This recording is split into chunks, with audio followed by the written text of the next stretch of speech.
Hey guys, welcome to Education Hub. So guys, basically today we are going to continue the chapter Planning in Sports from your class 12th physical education. And this is the part 3 of the video, and today we are going to discuss introduction to tournaments. So let's begin guys. Guys, basically today we are going to start up with the third topic, that is tournaments, knockout league और round robin and combination tournaments. हम लोग आज इन सारी चीज़ों के बारे में बात करेंगे. So just take out your books and write down the date over the topic 29th July. Okay, just write down the date over here, then we will start up with this. And basically आज हम लोग ये topic क्या करेंगे, पूरी तरीके से ख़त्म तो नहीं कर पाएंगे. So we will be discussing few things, और अगर वीडियो बहुत लंबा होने लगेगा सो हम एक बार इसका और बनाएंगे. That in that we will cover up with the whole syllabus. Okay, so let's see here. You can see few things are being mentioned. आप जब अपना टॉपिक खोलोगे बुक में, so you will see what is being written here, right? Just see what is the given. Competing in physical activity. I will be using your green colour for underlining, जिससे कि मैं कहाँ पर read कर रही हूँ.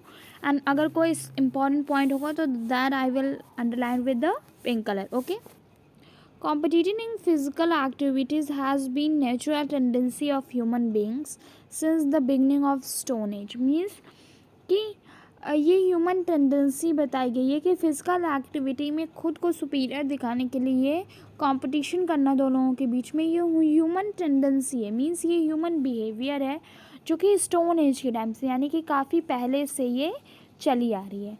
Then there was no rules and regulations.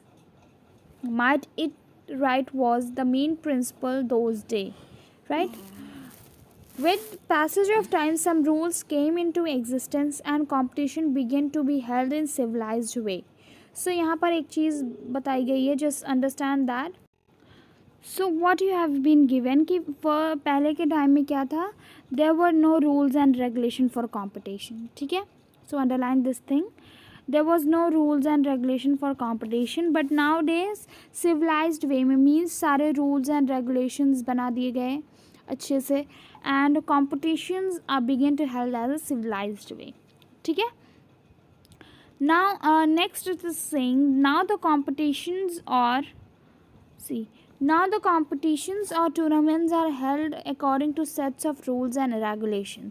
सो इसको आप थोड़ा important as a important mark कर सकते हो, that competitions and tournaments are held according to rules and regulations. Okay,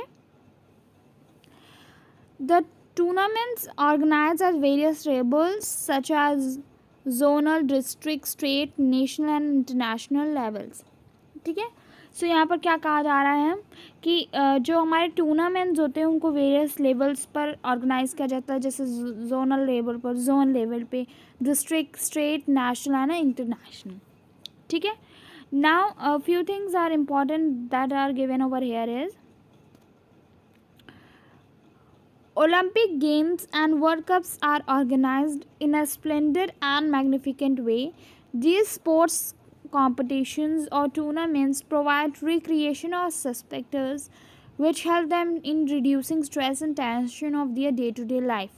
means ये थोड़ा इम्पॉर्टेंट है कि जो Olympic games and world cups होते हैं ये क्या होते हैं, बहुत ही बड़े पैमाने पे किए जाते हैं, बिकॉज इनसे क्या होता है कि जो प्लेयर्स होते हैं उनकी डे टू डे लाइफ से उन्हें थोड़ा रिलैक्स मिलता है. It act as a free time for whom, they act as a free time activity for sport person. ठीक है, सो जो भी वहाँ पर जाता है अगर वो जीतता है तो that gives him a immense pleasure कि उसने इतने इंटरनेशनल लेवल पे इतना बड़ा अचीवमेंट किया है. ठीक है, so nothing is more important given over here. Now we will start with importance. आप अपने अकॉर्डिंग देख लेना, मुझे जितना इम्पॉर्टेंट लगा वो मैंने यहाँ पे बता दिया है. Now important of tournaments, another important point. उसमें क्या है, सबसे पहला पॉइंट जो दिया है वो दिया हुआ है डेवलपमेंट ऑफ स्पोर्ट्स स्किल्स.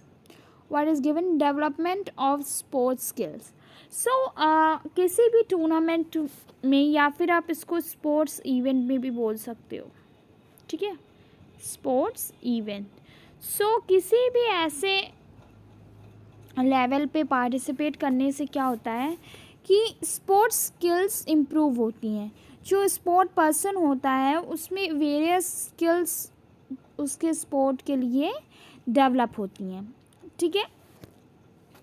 यहाँ पे नेक्स्ट चीज़ डेफिनेशन में एक और यहाँ पे दी गई है, the maximum number of participation in tournaments not only develop technical skills of sports but also tactical skills. इसका क्या मतलब है? मीन्स कि maximum number of participation means क्या हो गया कि आप कितनी बार उस स्पोर्ट में परफॉर्म कर सकते हो. मान लो कि ये ए स्पोर्ट है and in this a single sport person can perform only for 2 times. 2 बार के लिए परफॉर्म कर सकता है, ठीक है, 2 बार के लिए परफॉर्म कर सकता है. सो अगर वो एक रियल स्पोर्ट पर्सन है तो वो क्या चाहेगा कि वो इन दोनों टाइम में से क्या करे, बेस्ट परफॉर्मेंस, अपनी A1 परफॉर्मेंस को निकाल कर दे, जिससे कि वो क्या हो, इससे उसके दूसरे लोगों पर उसका इन्फ्लुएंस ज़्यादा अच्छा पड़ेगा, ठीक है. सो यही होता है कि मैक्सिमम नंबर ऑफ टाइम में आप एक स्पोर्ट में कितनी बार पार्टिसिपेट कर सकते हो, right. Next year comes with propaganda of sports. Propaganda of sports का क्या मतलब है? Tournaments are helpful in publishing the sports. When a tournament of a new sport is organized, the spectators come to know about that sport, thus it create interest. Propaganda of sports का मतलब है कि जैसे कोई नया sports organise हुआ है, नया स्पोर्ट्स है और लोगों को उसके बारे में जानकारी देनी है, एक तरीके से इन्फॉर्मेशन देनी है. सो आप क्या होगा, आप स्पोर्ट इवेंट करवाओगे, मीन्स एक स्पोर्ट इवेंट करवाओगे जिसमें आप उस स्पोर्ट को शो करोगे, शोकेस करोगे इस पर्टिकुलर स्पोर्ट्स को. सो ऐसे में क्या होगा कि ज़्यादा से ज़्यादा लोग जो उस इवेंट में आए होंगे या फिर जो लोग कहीं से भी उस इवेंट की पर्टिकुलरली इन्फॉर्मेशन ले रहे होंगे, सो उन्हें इस स्पोर्ट्स के बारे में पता चलेगा. So with the passage of time क्या होगा कि उन लोगों का, जो लोगों ने पार्टिसिपेट किया था या फिर जो लोग देख रहे थे उस स्पोर्ट्स को, they will develop in interest. So क्या होगा, धीरे धीरे वो स्पोर्ट्स भी बाकी स्पोर्ट्स की तरह पॉपुलराइज हो जाएगा. Third one is helpful in selection of players. This is one of the importance of actually tournaments. इससे क्या होता है कि गुड प्लेयर्स को हम क्या कर सकते हैं, सेलेक्ट कर सकते हैं उनकी परफॉर्मेंस से. किसमें? टूर्नामेंट में. इससे क्या मतलब हुआ कि जैसे बहुत सारे प्लेयर्स परफॉर्मेंस देते हैं अपनी किसी एक पर्टिकुलर स्पोर्ट्स में, not in the factor of, not in the category of sports, ठीक है. कोई भी प्लेयर है वो अपनी परफॉर्मेंस दे रहा है. मान लो आपके पास ABCDE इतने प्लेयर्स हैं. You are given with these 5 players. सबने अपनी अपनी परफॉर्मेंस को शोकेस किया इन अपार्ट फ्रॉम स्पोर्ट्स के पॉइंट ऑफ व्यू से नहीं, बल्कि इनकी दी है सिंगल परफॉर्मेंस की. सो मे बी यहाँ से आपका जो BD ये दोनों स्पोर्ट पर्सन थे, इन्होंने अच्छा नहीं परफॉर्म किया, इनकी परफॉर्मेंस अच्छी नहीं थी. सो आपने क्या किया कि आपने CA&E वाले स्पोर्ट पर्सन को सेलेक्ट कर लिया इररिस्पेक्टिव ऑफ दियर स्पोर्ट्स. उन्होंने किस स्पोर्ट में खेला इसके बेसिस पे नहीं, उनकी परफॉर्मेंस के बेसिस पे, ठीक है, उनके परफॉर्मेंस के बेसिस पे आपने इसको चूज़ कर लिया. सो इससे क्या हुआ, आपने देखा कि आपने 5 प्लेयर्स को लिया था एंड उन 5 में से आपने सिर्फ 3 को सिलेक्ट किया. क्यों? क्योंकि उनकी परफॉर्मेंस को आपने ऑब्ज़र्व किया और ऑब्जर्वेशन करने के बाद आपको ये पता चला कि आपकी B और D से ज़्यादा अच्छा ये तीनों स्पोर्ट्स खेल रहे हैं, तीनों sports person A, C and E.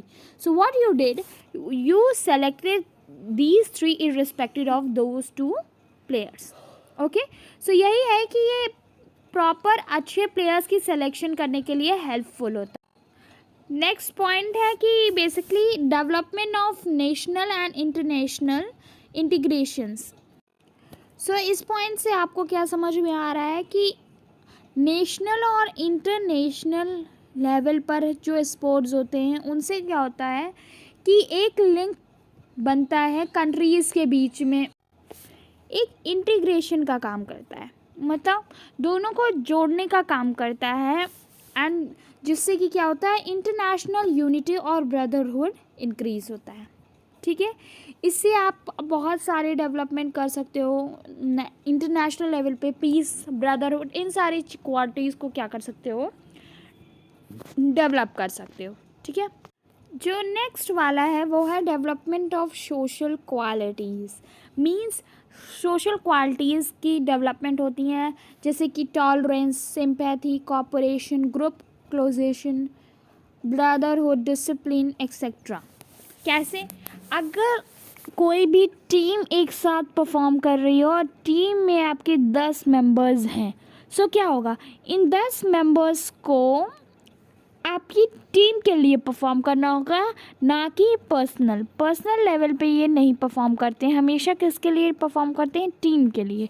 सो इस परफॉर्मेंस से क्या होगा, उनके अंदर टॉलरेंस आएगा, सिंपैथी आएगी, मींस बहुत ब्रदरहुड आएगा। मतलब कि अगर 10 मेंबर्स आपकी टीम में हैं और उनके बीच में ब्रदरहुड नहीं है, ठीक है, मीन्स उनके बीच क्या नहीं है, they don't have understanding with each other, discipline नहीं है, so they will not be able to perform for this team, वो अच्छे से परफॉर्म नहीं कर पाएंगे।